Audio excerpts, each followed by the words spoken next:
அவியானவரே நாங்கள் வரவேற்கிறோம். அப்பா, புதிய நாளுக்காய் மக்கள் நாங்கள் நன்றி செலுத்துகிறோம். சங்கீதம் 59:1. என் தேவனே, என் சத்துருக்களுக்கு என்னை தப்புவியும், என்மேல் எழும்புகிறவர்களுக்கு என்னை விலக்கி உயர்ந்த அடைக்கலத்தில் வையும். கர்த்தர் கொடுத்த நல்ல வார்த்தைகளுக்காய் கர்த்தருக்கு நன்றி செலுத்துவோமாக. கிறிஸ்துக்குள் பிரியமானவர்களே, தாவீதை சுற்றிலுமாய் சத்துருக்கள் இருந்தார்களாம். தாவீதுக்கு எல்லா இடத்திலும் நெருக்கம், எல்லா இடத்திலும் உபத்திரமும், அவர் சுற்றி அவர்களுக்கு சத்துருக்களின் போராட்டங்கள் இருந்ததாம்.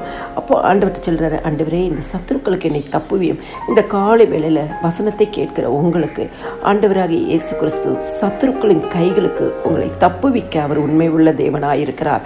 அவரை நோக்கி நீங்கள் கூப்பிடும் பொழுது எல்லா சத்துருக்களுக்கும் விலக்கி தப்புவிக்கிற தேவன். அது மாத்திரம் இல்லை, என் மேல் எழும்புகிறவர்களுக்கு என்னை விலக்கி உயர்ந்த அடைக்கலத்தில் வையும்.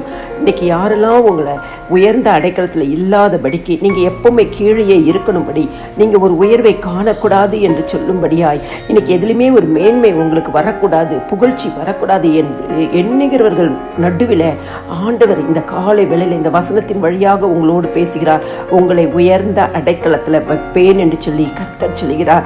ஆண்டவரை நீங்கள் கூப்பிடும் பொழுது, ஆண்டவராக இயேசு கிறிஸ்து நாமத்தை கூப்பிடும் பொழுது, அவர் சத்துருக்களுக்கு உங்களை தப்புவிக்கிற தேவன். உங்களை உயர்ந்த அடைக்கலத்தில் வைக்க அவர் உண்மை உள்ள தேவனாய் இருக்கிறார்.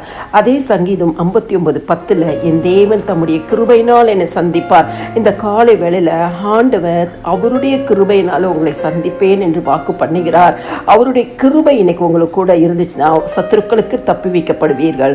சத்துருக்களுக்கு மேலாக உங்கள் தலை உயர்த்தப்படும். உங்களை உயர்ந்த அடைக்கலத்தில் வைப்பார் தேவன். என் சத்துருக்களுக்கு வரும் நீதி சரிக்கடத்தை நான் காணும்படி செய்வார். ஆண்டவர் இன்னைக்கு இந்த வாக்கெல்லாம் கொடுக்கிறாரு. வாக்கு தத்துவத்தை பிடித்துக் கொள்ளுங்க. வாக்கு தத்துவத்தை படியே ஜெபியுங்க. அந்த வசனத்தை சொல்லி ஜெபியுங்க.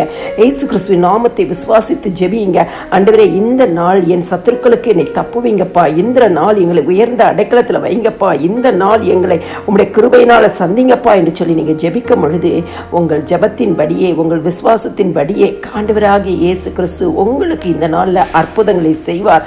வெளிப்புறமான அற்புதங்களையும் அடையாளங்களும் செய்து ஆண்டவராகிய இயேசு கிறிஸ்து தம்முடைய நாமத்தை மகிமைப்படுத்துவார். எல்லா துதியும் கனமும் மகிமையும் ஸ்தோத்திரமும் என் ஆண்டவராகிய இயேசு கிறிஸ்து ஒருவருக்கே செலுத்துகிறேன். ஆமேன்.